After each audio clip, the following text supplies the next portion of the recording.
नाशिक महानगरपालिका सार्वजनिक आरोग्य विभागाच्या वतीने जाहीर निवेदन। शहरात वाढत्या तापमानामुळे उष्माघात अर्थात हीट स्ट्रोक होण्याची शक्यता नाकारता येत नाही। अशा वेळी उपचार न केल्यास डिहायड्रेशनमुळे मृत्यू ओढावू शकतो। म्हणूनच वाढत्या तापमानात फार वेळ कष्टाची कामे करणे टाळावे। उष्णता शोषून घेणारे काळ्या किंवा भडक रंगाचे कपडे वापरू नये। पाणी भरपूर प्यावे। बाहेर जाताना गॉगल्स, टोपी, छत्री इत्यादींचा वापर करावा। मळमळ, उलटी, थकवा येणे, ताप येणे अशी उष्माघाताची लक्षणे आढळल्यास त्वरित डॉक्टरांचा सल्ला घ्या। नाशिक महानगरपालिका नाशिकच्या वतीने जनहितार्थ प्रसारित। पुढील बातमी नाशिक तपोवन येथून। तपोवन येथे 3 दिवसीय ब्रह्मोत्सवाची भक्तिपूर्ण सांगता करण्यात आली आहे। तपोवन रामानुज नगर येथे श्री व्यंकटेश मंदिरात दरवर्षीप्रमाणे यंदाही 3 दिवसीय भव्य ब्रह्मोत्सव मोठ्या श्रद्धा आणि भक्तिभावाने पार पडलाय। परमपूज्य श्री स्वामी 1008 कमलाकांताचार्य महाराज यांच्या मार्गदर्शनाखाली 9 मे 2025 रोजी धार्मिक विधींनी या सोहळ्याची सुरुवात झाली।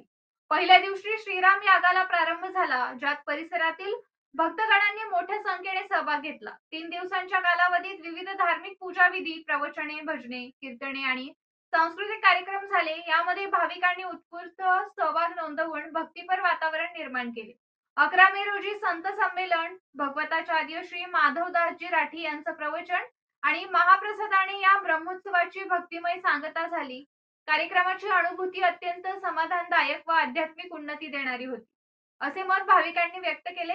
अशा धार्मिक कार्यक्रमांचे आयोजन दरवर्षी व्हावे अशी भावनाही त्यांनी मांडली।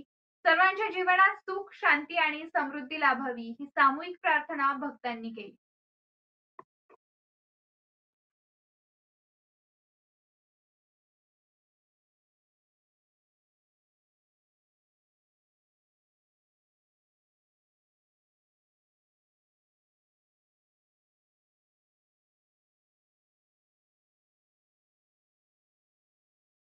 प्रहरवते त्वामोकते सोमो राजा विद्वानश्चमातमुच्यतो दीपोत्सो। ओम चंद्रमा मनसो जातचक्षोः सूर्यो जायतो गोत्राजवायश्च प्राणश्च पुं उहादगनिर्जालाग्निर्देवता पातो देवता सूर्यो देवता चंद्रमा देवता बसवो देवता रुद्रा देवता दिव्या देवता मरुतो देवता विश्वेदेवा देवता बृहस्पतिर्देवतेन्द्रो देवता वरुणो देवता द्यौः शान्तिरन्तरिक्षकुमतान्तिः पृथ्वीतान्तिरापः शान्तिरोपदयः शान्तिः वनस्पतयः शान्तिर्देवा शांति ब्रह्मशांति सर्वभूमशांति शांतिरेव शांति श्यामा शांतिरेधि यतो यतः समीहते ततो नो अभयं गुरु शन्नः कुरु प्रजाभ्यो भयन्नः पशुभ्यः। बोलो श्री लक्ष्मी वेंकटेश भगवान की, भास्कर श्री रामानंद स्वामी जी महाराज की। मर्यादा पुरुषोत्तम भगवान श्री रामचंद्र जी के वनवासकालीन वास्तव्य से पुनीत इस तपोवन क्षेत्र में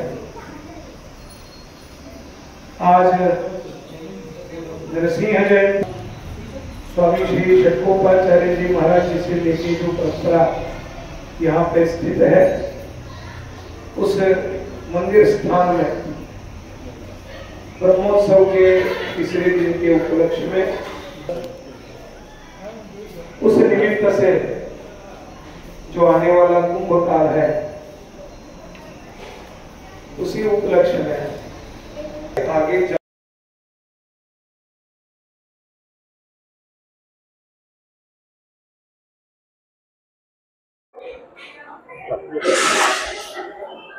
जय श्रीमन नारायण। श्री वेंकटेश मंदिर तपोवन में चल रहे भगवान का त्रिदिवसीय ब्रह्मोत्सव की आज सांगता हुई है।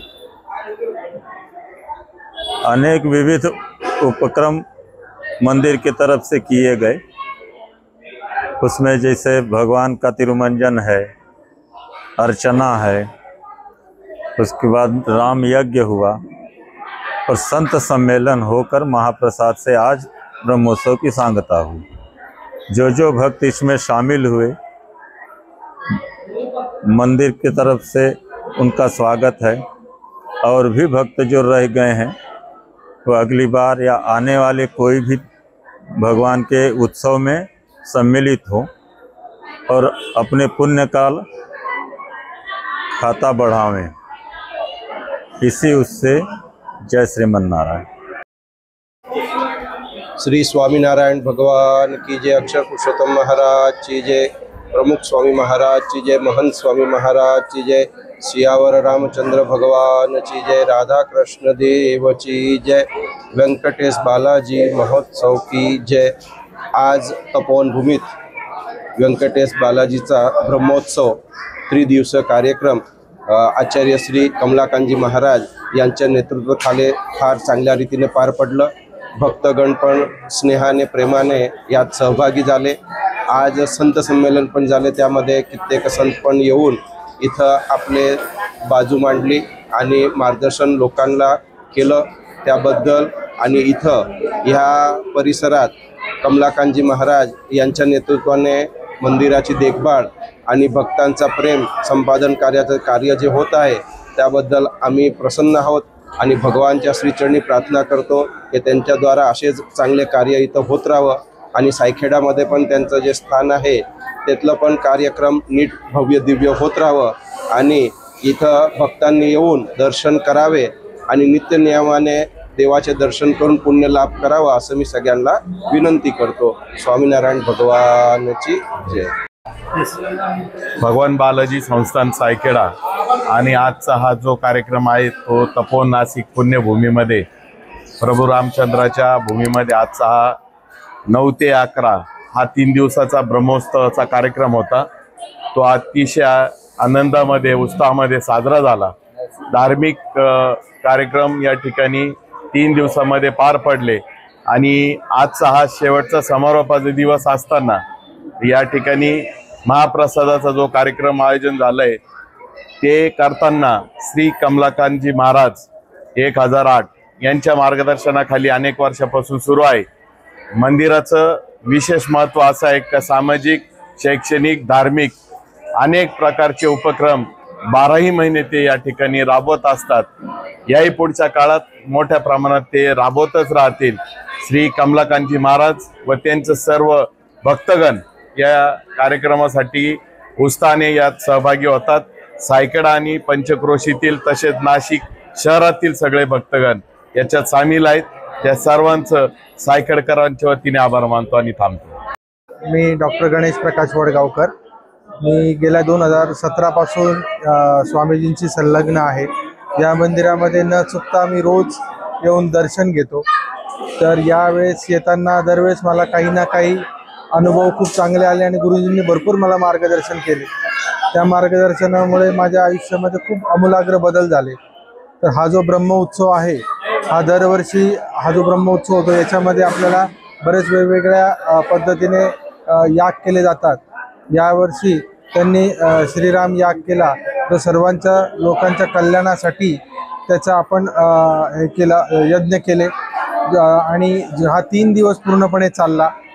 तसंच मागच्या वर्षी पण त्यांनी असाच याग केला होता आणि अधिक मासामध्ये पण जवळपास 1001 आहुती दररोज आम्ही दिल्या होत्या आणि असेच त्यांनी पुढे हे कार्य चालू ठेवावं जनकल्याणासाठी हीच ईश्वरापुढे माझी इच्छा आहे। त्यांचा आशीर्वाद पूर्ण असाच राहावा अशी माझी इच्छा आहे। जय श्रीराम। या ठिकाणी आज तपोवनामध्ये व्यंकटेश बालाजी मंदिरामध्ये 3 दिवसीय हा ब्रह्मोत्सवाचा कार्यक्रम झाला। त्यामध्ये अनेक धार्मिक प्रोग्राम झाले। आजचा तर खास विशेष धर्मपीठाचा एक सभा झाली। सगळे संत महंत या ठिकाणी आज आले होते आणि आज या ठिकाणी या कार्यक्रमाची सांगता झाली। तर दरवर्षीप्रमाणे सायखेडा येथे पण ब्रह्मोत्सव 11 दिवसाचा असतो। या सगळ्या कार्यक्रमांची लोकांनी खूप आनंद घेतला, शुभ आशीर्वाद घेतले। बाबाजींना धन्यवाद। याचबरोबर आताचे बातमीपत्र संपले। तोपर्यंत पाहत राहा BBS न्यूज नेटवर्क।